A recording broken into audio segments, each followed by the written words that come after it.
Hello. हम लोग deflection of beam पढ़ने वाले हैं मैकेनिक्स ऑफ सॉलिड में। तो ये हम लोग को एक बीम नज़र आ रहा है, शेयर सिंपली सपोर्टेड बीम है, जिसके थ्रू आउट द पूरी लेंथ पे यूनिफॉर्म डिस्ट्रीब्यूटेड लोड लगा हुआ है, जिसकी वैल्यू है W पर यूनिट रन।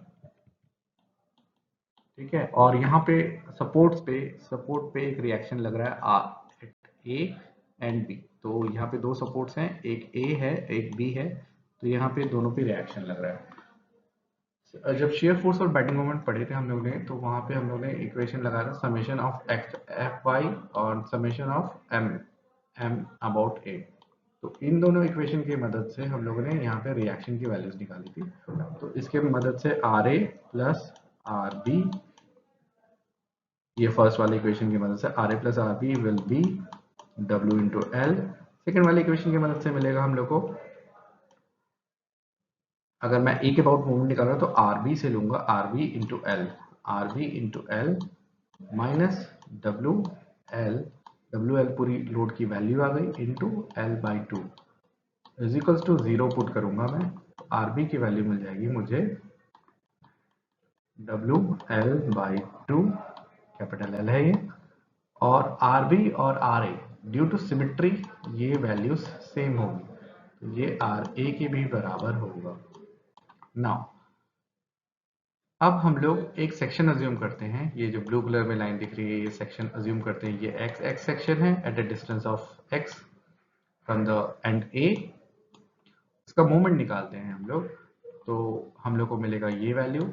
अब इसमें आर ए अभी अभी हम लोगों ने निकाला है डब्ल्यू एल बाई टू, तो हम लोग इसको पुट करेंगे तो विल गेट दिस इक्वेशन।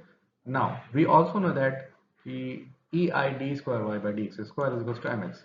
तो जब ये वैल्यू मिली तो हम लोग ने ये एम एक्स को रिप्लेस करके यहाँ से ये वैल्यूज को उठा के यहाँ पे रख दिया।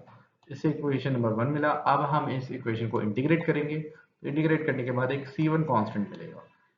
C1 कांस्टेंट मिला, अब इसको बाउंड्री कंडीशंस लगा के C1 की वैल्यू निकालेंगे। तो बाउंड्री कंडीशंस आएगी at x is equals to L, मतलब जैसे मान लेते हैं यहाँ पे डिफ्लेक्शन हुआ है ना, तो ये डिफ्लेक्शन पे ये सेंटर पे यहीं पे at x is equals to L by two आएगा, है ना, इस पोजीशन पे। तो यहाँ पे स्लोप आपका 0 है, ये दिख रहा है आपको, स्लोप 0 है। तो हम ये बाउंड्री कंडीशन लगा के C1 की वैल्यू निकालेंगे।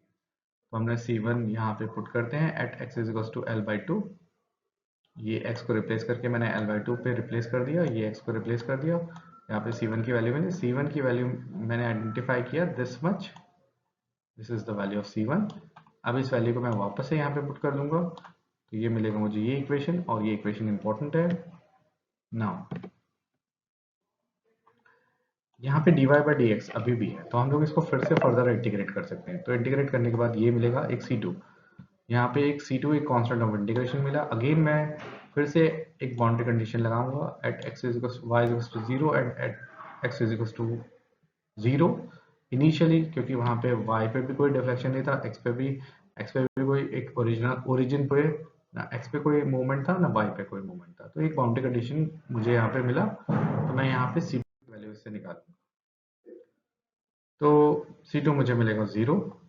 तो फाइनल इक्वेशन जो मुझे मिला वो है दिस मच।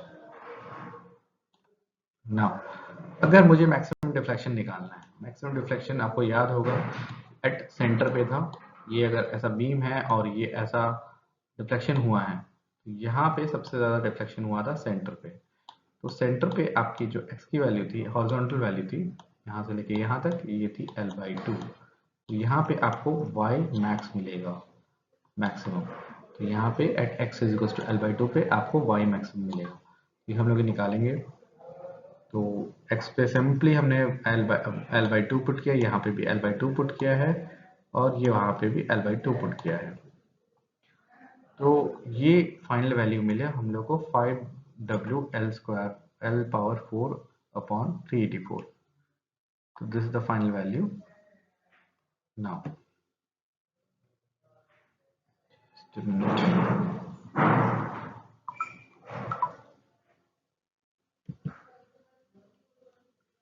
ये वैल्यूज मिल गई। अब हम लोग इसको